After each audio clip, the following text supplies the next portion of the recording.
Adam had exactly 300 credits to his name when he saw the listing. A cave shelter on Epsilon 7, one of the forsaken desert moons circling the gas giant Tertius Prime. No atmosphere worth breathing without a rebreather. No water except what the ancient ice deposits yielded. No future, most would say. But Adam had learned that no future was relative when you'd been sleeping in recycled cargo containers on station docks for the past 2 years. The auction was held in a dingy digital marketplace, where desperate people sold desperate things. The cave had no images, no inspection reports, just coordinates and a liability waiver longer than most contracts. When Adam placed his bid, all 300 credits, he half expected to be outbid in seconds. He wasn't. 3 days later, Adam stood at the mouth of his new home, such as it was.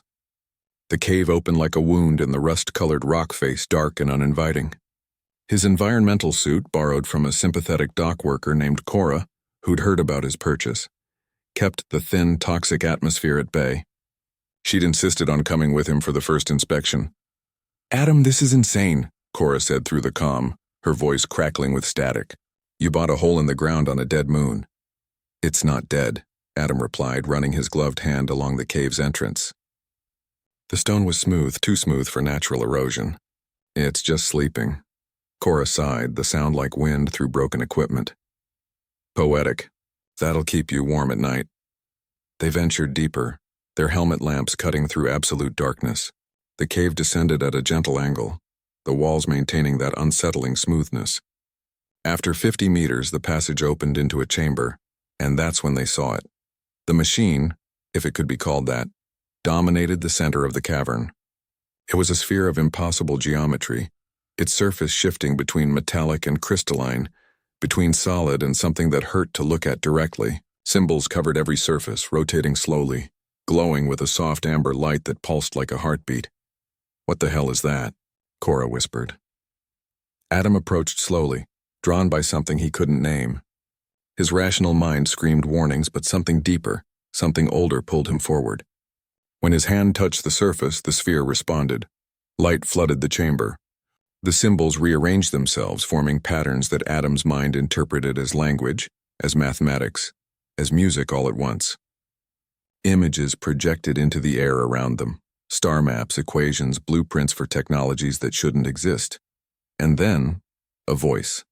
Not in his ears, but in his mind at last. "We waited, we hoped. We believed humanity would return." "Return?" Adam breathed.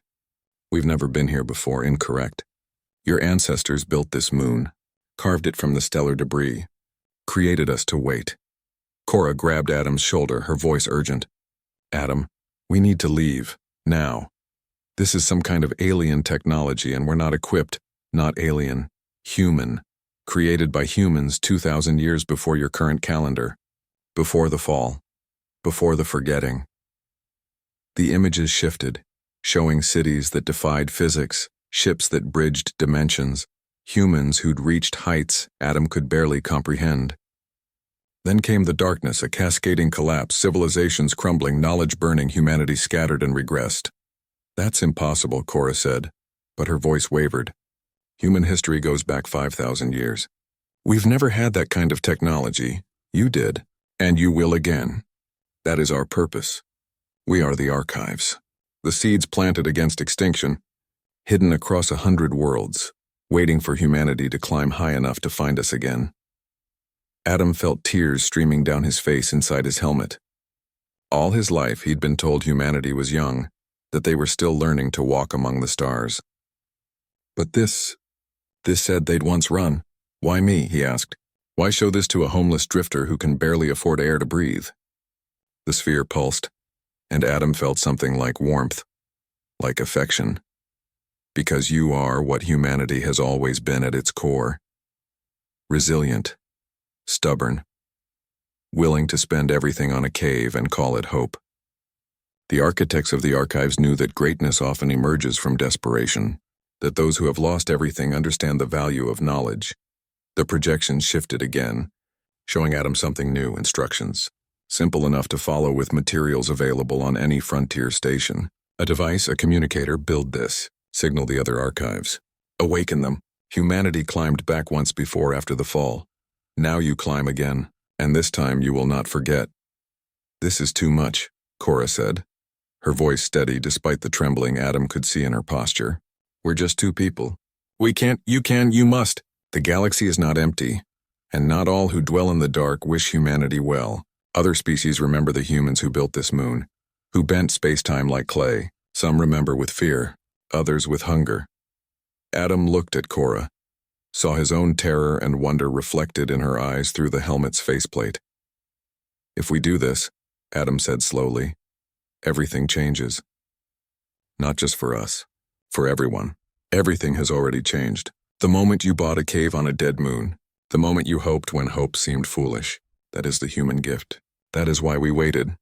Adam took a breath, tasting recycled air, feeling the weight of borrowed equipment, carrying the knowledge that he owned nothing but a hole in the ground on a moon nobody wanted, and smiled. Cora, he said, I'm going to need to borrow more than just your environmental suit. She laughed, the sound bright and sharp in the darkness. You're completely insane. Probably, Adam agreed. But I own a cave now. Got to do something with it. The sphere pulsed once more, and Adam felt the weight of centuries lifting, the burden of waiting finally released. Humanity had fallen before and risen again. They'd forgotten and remembered. They'd been broken and rebuilt, and now in a cave on a desert moon purchased by a man with nothing to lose and everything to prove, they would rise once more. The archives had waited. Their wait was over.